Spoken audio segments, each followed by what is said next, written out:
Angel Reese did not just step away from her team for some vague personal reason.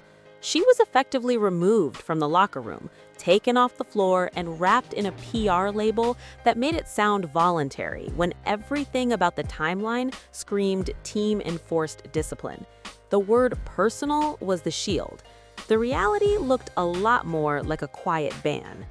To understand how big that is, you have to go back to the way her LSU disappearance actually unfolded.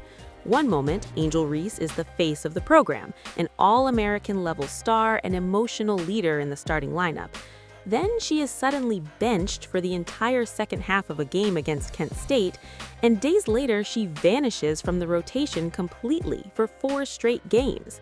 There is no injury update, no clear disciplinary press release, just head coach Kim Mulkey talking about locker room issues and refusing to explain what is really going on. The box score and the broadcast call it personal reasons, but nobody watching believed this was as simple as a player choosing a mental health day. Mulkey leaned hard on the idea that the locker room is sacred.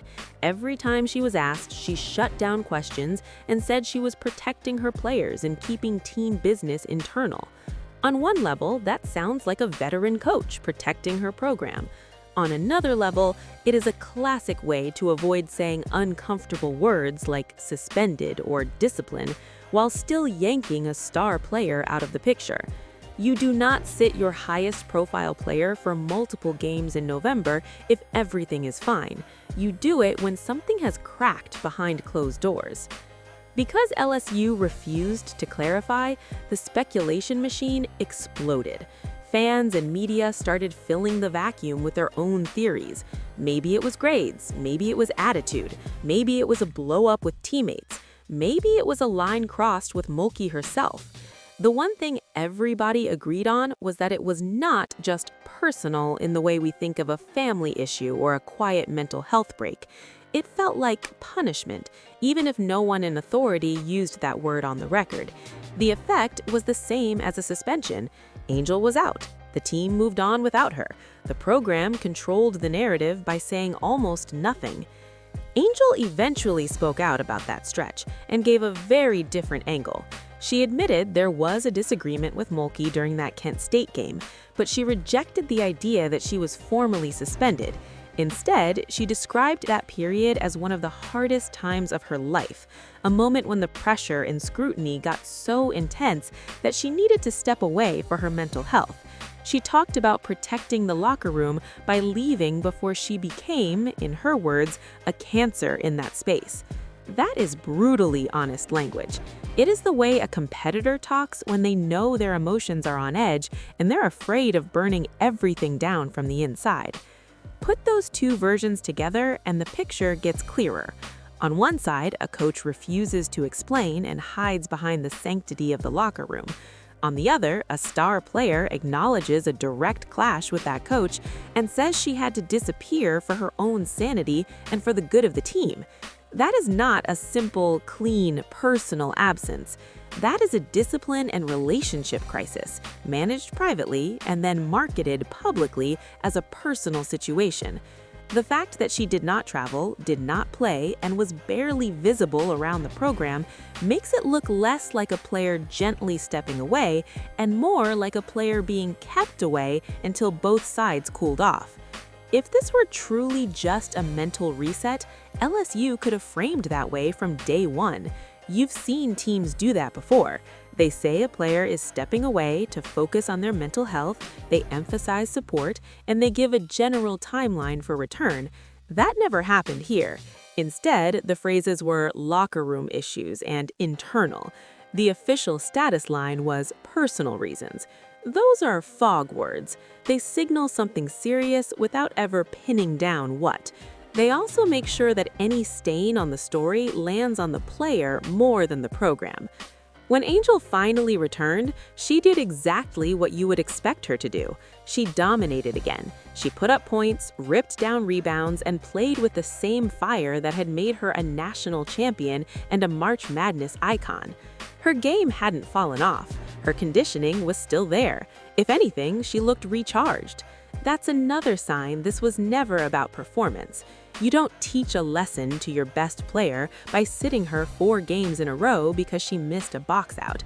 You take her off the floor when you think she's threatening the culture or challenging the person in charge in a way that cannot be ignored. That's where the language of locker room becomes so powerful.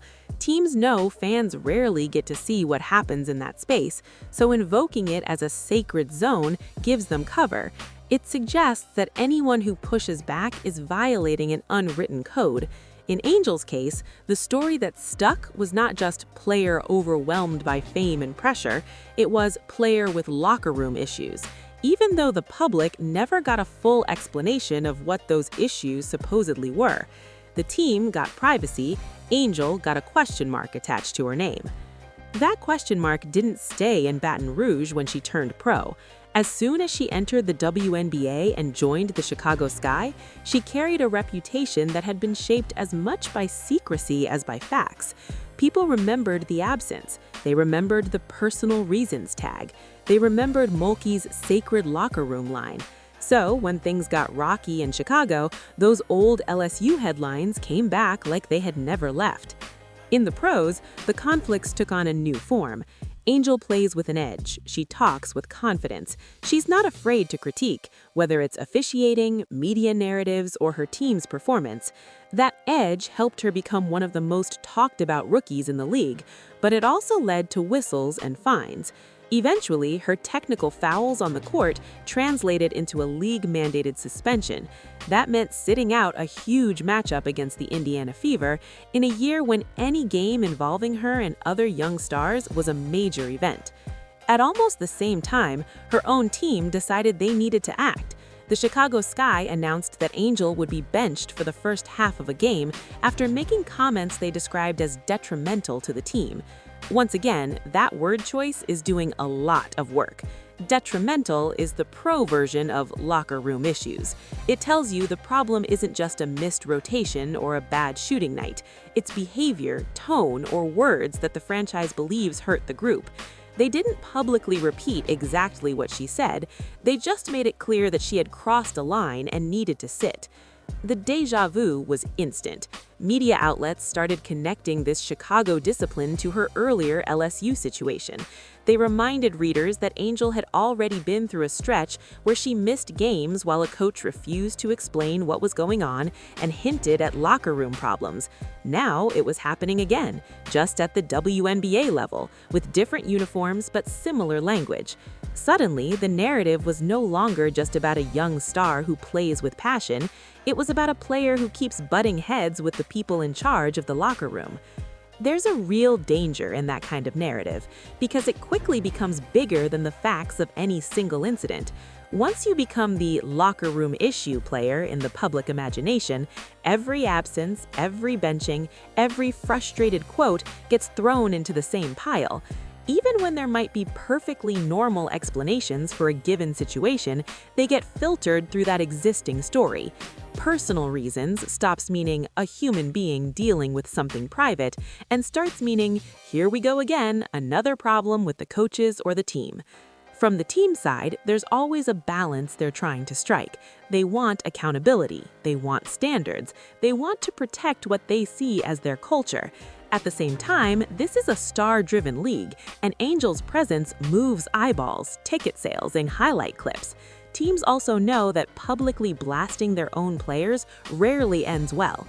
That's why they wrap discipline in controlled language. They say it's internal. They call it detrimental instead of toxic.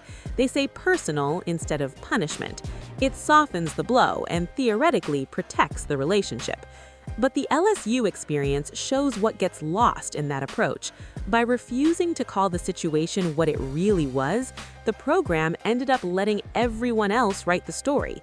Angel was the one being asked to explain herself months later. Angel was the one tagged with locker room issues in future coverage.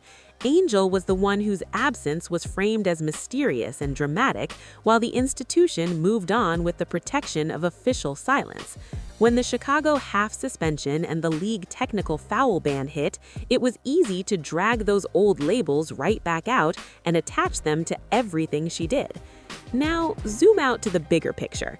The WNBA has 144 roster spots. Every team is constantly calculating how much personality and volatility they're willing to manage for the level of production they're getting back. Angel Reese is not some fringe player. She's a double-double threat, a walking storyline, and one of the most marketable athletes in women's basketball. Her talent and draw make it almost impossible to justify giving up on her. But every internal issue, every course correction, every personal or detrimental moment adds a tiny bit of friction to that relationship. This is where her future gets fascinating. On one path, she finds a franchise and a coaching staff that embraces everything she is, from the trash talk to the honesty, and builds a culture that can handle that level of fire without constantly reaching for the bench as the only answer. In that version of things, the LSU exile and the early Chicago turbulence become part of her origin story. People will look back and say she clashed with old-school authority, grew from it, and eventually became the center of a team that fully understood how to channel her edge. On another path, the pattern continues. Every time there's a disagreement, it turns into another internal issue. Every time she is too blunt in front of a microphone, it becomes another detrimental moment. Every time she needs space to breathe mentally, it gets filed under personal, and fans assume it is a repeat of the LSU drama. In that world, the narrative could start to overshadow the production, and front offices might quietly wonder if they'd rather build around a star with a calmer public profile. Right now, Angel is walking a tightrope between those two futures, and the language teams use in public matters. Calling her LSU absence personal did not actually protect her. It just blurred the truth and left her vulnerable to the harshest possible version of the story. The same is true when Chicago talks about detrimental comments without context. The more often that happens, the more it feels like she is being pushed out of rooms and away from teams, even if officially it is just for half or a few games. When you strip everything else away, what happened at LSU looks a lot like a locker room ban. She was removed from the action, kept on the outside, and only allowed back in once the program decided it was time. The decision was real discipline. The word they chose for the public was personal. That gap between what something is and what it is called is exactly where reputations are made or broken. For Angel Reese, it turned a moment of conflict and mental strain into a label that has followed her from college into the pros.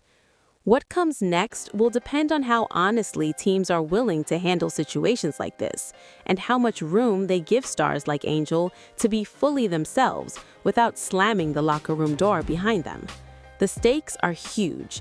In a league this small, you don't just fight for playing time, you fight for the story that gets told about who you are in that room when the cameras are off.